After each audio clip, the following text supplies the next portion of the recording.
Ein Teil brüllte Ja, ein Teil pfiff, ein Teil des Publikums murmelte verhalten. Ardea musste lachen und rief: Das könnt ihr besser! Seid ihr bereit? Das Ja wurde schon lauter, doch Ardea ließ sich davon noch nicht beeindrucken. Sie stemmte die Hände in die Seiten und schüttelte leicht den Kopf. Wisst ihr was? Das trifft sich ganz gut, dass ihr euch nicht einig seid. Einige lachten. Wir haben vorher noch diskutiert, was wir machen sollen. Machen wir dies oder das? Bei dies hob Ardea die eine Hand und bei das die andere. Aber bei so einem gemischten Publikum, wie ihr es seid, Ardea wartete kurz das Lachen mit einem zustimmenden Nicken ab, kann ich einfach beides machen. Grandios! Sie klatschte mit den Zuschauern und lief zum rechten Rand der Bühne. Hier auf dem rechten Rand habe ich das lauteste Ja gehört. Ist das richtig? Ja! Kam sofort die Antwort und Ardea wusste sofort, dass hier wie am Vortag die Überzahl an Voranern saß. Ihr seid für den Rhythmus zuständig. Ich zeige euch gleich wie. Sie lief in die Mitte des Bühnenrands und deutete auf den Mittelblock. Ihr werdet singen. Sie ging weiter zum linken Rand. Und ihr werdet rufen und deutete auf die Ränge. Im Folgenden zeigte sie dem rechten Block 2 verschiedene Rhythmen, dem Mittelblock ein paar Tonfolgen und vereinbarte mit dem linken Rand 2 Zeichen für 2 verschiedene Rufe. Damit ihr von der Vorführung nicht komplett verbrannt werdet und total eure Einsätze verpasst, werden Li und Lien alles aufnehmen und im Ernstfall abspielen. So könnt ihr euch zurücklehnen und genießen.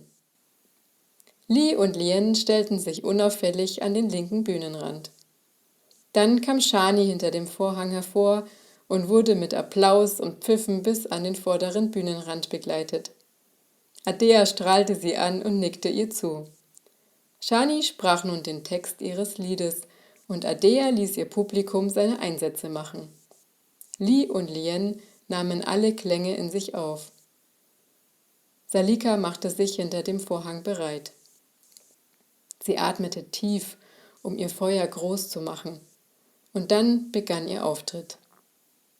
Die Bühne wurde komplett dunkel und Ardea und Shani stellten sich an den rechten Bühnenrand. Ein Lauffeuer züngelte entlang des kompletten vorderen Bühnenrands. Die beiden Feuerschwestern fingen mit dem Rhythmus an, den Ardea mit der rechten Tribüne einstudiert hatte. Doch jetzt brauchten sie nicht mehr, denn Li und Lien spielten nun alles über eine Klangillusion ein und es war, als würden 100 Elementarier klatschen und stampfen. Jetzt kam Salika auf die Bühne. Sie trug eine goldene Krone und ein Kleid aus Flammen, was alle Zuschauer in seinen Bann zog.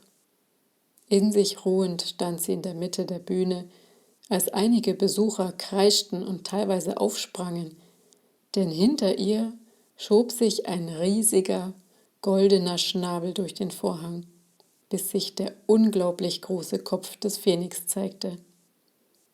Seine Augen glühten und sein rotes Gefieder glänzte im Licht des Kleides. Er stieß eine Flamme aus und die gesamte Bühne ging in Flammen auf. Salika drehte sich wie magnetisiert in seine Richtung. Als der Phönix immer näher kam, wich sie etwas zurück.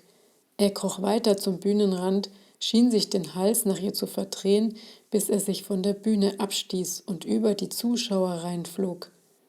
Die Blicke folgten dem Ungetüm unentwegt, als er seine Runde drehte und schnaufend wieder vor Salika landete. Seine Landung wurde mit einem Rumsen untermalt, das sich perfekt in den Takt des Liedes fügte. Salika ließ ihr Feuer aus ihrem Rücken brechen und stand vor ihm wie ein Feuerengel. Er legte seinen Kopf vor ihr auf den Boden, schnaufte ruhig. Die bedrohlichen Rhythmen wichen friedlichem Gesang und Salika legte ihre Hand auf seinen Schnabel. Ardea und Shani traten nach vorne an den Bühnenrand und trugen ihre Geschichte im Gesang fertig vor. Zum Abschluss breitete der Phönix wieder seine Flügel aus und flog durch das geschlossene Dach wie ein Geist hinfort. Das Feuer erlosch und die Musik verklang. Erst als Salika, Adea, Shani, Li und Lien sich wieder Hand in Hand auf der Bühne zeigten und verbeugten, brach der Applaus los.